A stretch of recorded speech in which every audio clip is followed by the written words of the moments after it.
अ, हम लोगों ने पहले दिन एक क्लास में एक बात की थी कि नया साल आता है, रोज एक नया दिन आता है, तो हम सबके लिए एक नई उम्मीद लेके आता है। करेक्ट की थी ना?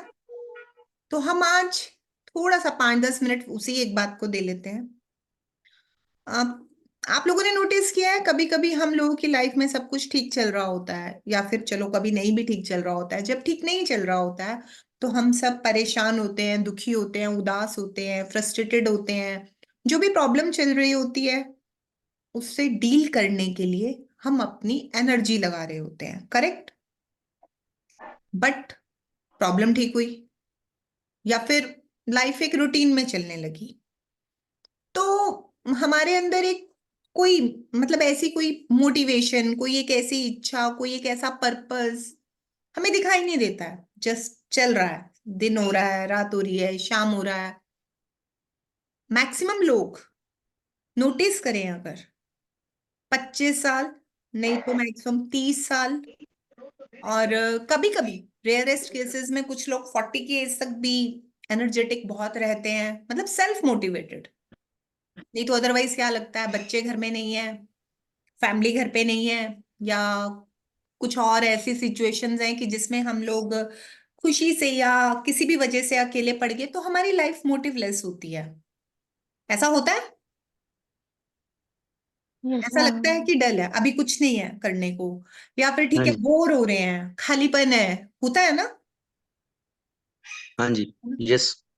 तो जीने की यस मैम। वो इच्छा, वो तमन्ना नहीं रहती। अगर याद करें तो जब हम बच्चे थे तो ऐसा नहीं होता था, चाहे अकेले हो। बल्कि तब अकेला होने के लिए हम शरारत कोना ढूंढते थे कि हम अपने मन की करेंगे। जब मम्मी पापा नहीं होंगे, दादी दादा बुआ कोई नहीं होगा टोकने वाला, तो हम कोई शरारत करेंगे, मन से छुप कर खाएंगे। या सपोज एक टॉफी ले लीजिए, घर वालों ने किसी चीज को खाने को मना कर दिया, तो जब मम्मी नहीं देख रही होंगी उसको छुपा के चोरी करके खाएंगे या खरीद कर खाएंगे। आज हम सबके पास पैसे हैं, हम ले सकते हैं, बट हम कभी एक टॉफी भी मुंह में रख के उस तरीके से रलिश करके नहीं खाते हैं। होता है कि नहीं? होता है ना? Yes ma'am. यस यस हाँ, मैम। तो ऐसा क्यों होता है? कोई वजह दे सकते हैं आप, ऐसा क्यों होता है? बताइए। एज इफेक्ट की वजह से। मैम क्योंकि हम जब बच्चे होते हैं तो हमें हर चीजों की एक्साइटमेंट होती है, और बड़े हो जाओ तो फिर उस चीजों की एक्साइटमेंट बहुत कम हो जाती है। और मैम सब शौक अपने पूरे कर लिए। अच्छा मैम, अभी कुछ अच्छा एज नहीं है। एज एज के हिसाब से मैच्योरिटी आ जाती है इंसान में। मेरा ये मानना है, maturity is a word. Actually maturity दिखाने की जरूरत जहां है वहां दिखाइए। जहां आपको अपने बच्चों के साथ मैच्योर रहना है, जहां आपको सोसाइटी में एक इमेज बिल्ड करना है, ओके फाइन। पिक्चर देखने जाते हो ना, पिक्चर देखने जाते हो तो कुछ अलग तरह के कपड़े पहनते हो, घर में अपने बैठे होते हो रिलैक्स तो कुछ और तरह के गेस्चर में बैठते हो, कहीं ऑफिशियल मीटिंग से जाते हो तो कुछ और गेस्चर में जाते हो। ऐसा तो नहीं है ना कि भाई आप हर जगह एक गेस्चर में जाते हो। मेरा सवाल ये नहीं था, मेरा सवाल था कि क्या हमारे अंदर वो उत्साह कहाँ चला गया, उसकी वजह है। मैम एज के चक्कर में अगर। नहीं, age is just a number. Listen, age, आप चीजों को जान जाते हैं, पर दुनिया में तो एंडलेस चीजें हैं जानने के लिए। ऐसा तो है नहीं दुनिया खत्म होगी। हम लोग एक जिंदगी में, अगर मैं आपसे पूछूं आप किस शहर के हैं, और मैं अगर आपसे आपके शहर की फेमस चीजों को ही पूछ लूं आपने देख ली है, तो आपका जवाब ना होगा। Actually age is not a number, age is not a problem. Problem होती है कि हमारे पास लाइफ का पर्पस खत्म हो जाता है। जब हम बच्चे होते हैं तो हमारे अंदर क्या होता है, हमको ये भी करना है, हमको वो भी करना है, हमको ऐसे भी करना है, हमको वैसे भी करना है। करेक्ट? हम उसको खो देते हैं, तब कुछ नया करते हैं तो हमें लगता है कि हाँ ये किया है, और फिर उसको हम एंजॉय करते हैं। करेक्ट?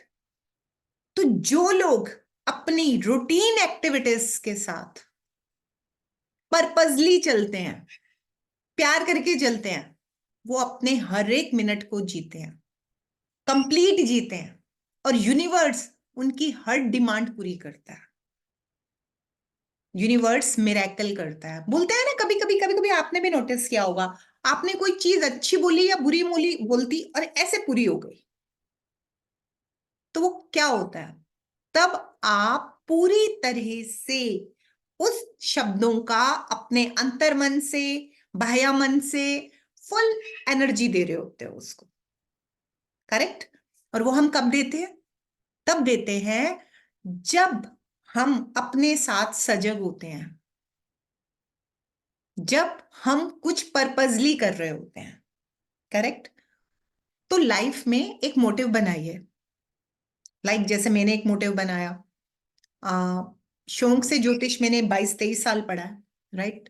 जब मैंने इसको प्रोफेशन में उतारा, तो जैसे मेरा पढ़ना मोटिव है, पढ़ना, सॉरी, मुझे मेरा पढ़ना पर्पज है। मैं रोज नई चीजें सीखती रहती हूँ। करेक्ट?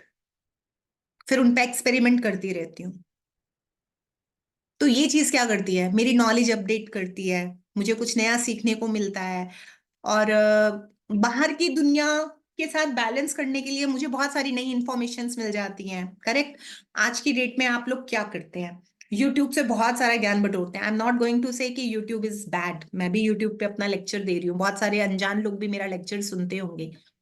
पर ये डिसाइड कर पाना मुश्किल है यूट्यूब पर क्या करेक्ट है, क्या करेक्ट नहीं है, और किसको किस ऑर्डर और किस सिस्टम में चलाना है। अगर आपको कोई फर्स्ट क्लास के बाद में, आप दुकान पे जाते थे, जब आप स्कूल जाते थे, वहां पे प्री नर्सरी से 10th तक की क्लासेस होती थी। करेक्ट? तो क्या आपको 10th में बिठा दिया जाता था? नहीं, आप स्टेप बाय स्टेप चलते थे। राइट? पहले आप चलना सीखे, शुरू में आप बैठना सीखे, फिर चलना सीखे, फिर दौड़ना सीखे, फिर रोड क्रॉस करना सीखे। क्या हमारे माँ बाप ने हम लोगों को रोड पे एक ही दिन में छोड़ दिया था? नहीं। हम अपने बच्चों को छोड़ते हैं? नहीं। ऐसे ही हम अपनी जिंदगी को क्यों छोड़ देते हैं? तो पर्पस बनाइए, किसी को अपना मेंटर बनाइए।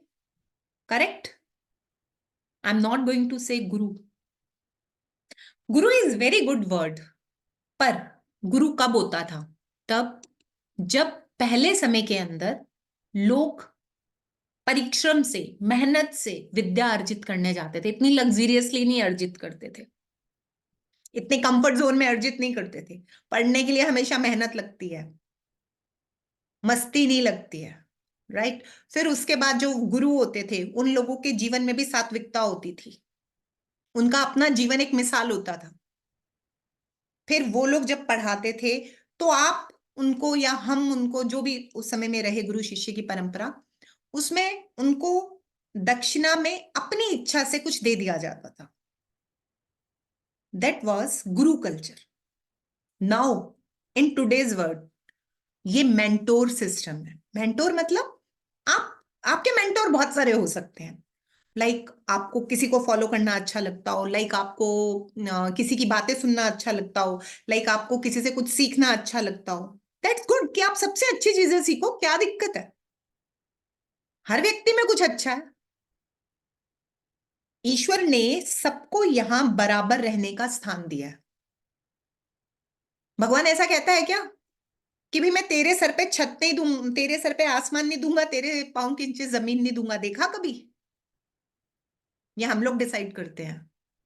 हम लोग ऐसे शब्दों का इस्तेमाल करते हैं, हम लोग मन ही मन ऐसा सोच लेते हैं कि इससे हमारी नहीं बनती है, इससे हमारा मतभेद है, तो हमें इसके साथ नहीं रहना है, इसको घर से निकाल दो। करेक्ट? इसको बुरा भला बोलो, इसके लिए क्रिटिसिज्म क्रिएट करो। लेकिन गॉड ऐसा नहीं करते, भगवान किसी के साथ नहीं करते। भगवान सबको इक्वल राइट्स देते हैं। अब उसके बाद हम उस प्लेटफॉर्म का कैसा प्रयोग करते हैं, ये किसका, ये किसके अधिकार की बात है? हमारे अधिकार की बात है। करेक्ट? तो जो बीत चुका है, ओके फाइन, बीत चुका है, नोबडी कैन चेंज। पर जो आने वाला है, जो वर्तमान है, इस पे काम करना किसकी अख्तियार की बात है? हमारे। तो हम लोगों को रोज डेली अपने लिए एक पर्पस फिक्स करो, अपनी नॉलेज एनहांस करना, और नॉलेज गेन करना सबसे अच्छा तरीका होता है अपना सेल्फ कॉन्फिडेंस बढ़ाने का, अपने को अपडेट करने का। राइट? अपनी नॉलेज अपडेट कीजिए, अपने अंदर कुछ अच्छी बातें रोज शामिल कीजिए, फिर देखिए लाइफ देखिए कैसे कितनी ब्यूटीफुल हो जाती है। और उन पे काम कीजिए, पहले खुद काम कीजिए, फिर दूसरों को भी सिखाइए। खुशबू लेने तो हर कोई जाता है ना, गुलाब के पास हर कोई जाता है, कीचड़ के पास कोई जाता है क्या? नहीं जाता है ना, तो क्यों नहीं गुलाब बनते? राइट, कदम बढ़ाइए डे बाय डे। चलिए, आज काफी लोग आ चुके हैं, और सर का हैंड रेज है, या वैसे ही है, सैमसंग के नाम से है, हैंड रेज किया हुआ है। कुछ कहना चाहते हैं आप सर? कुछ कहना चाहते हैं? शायद वैसे ही हुआ होगा उनसे।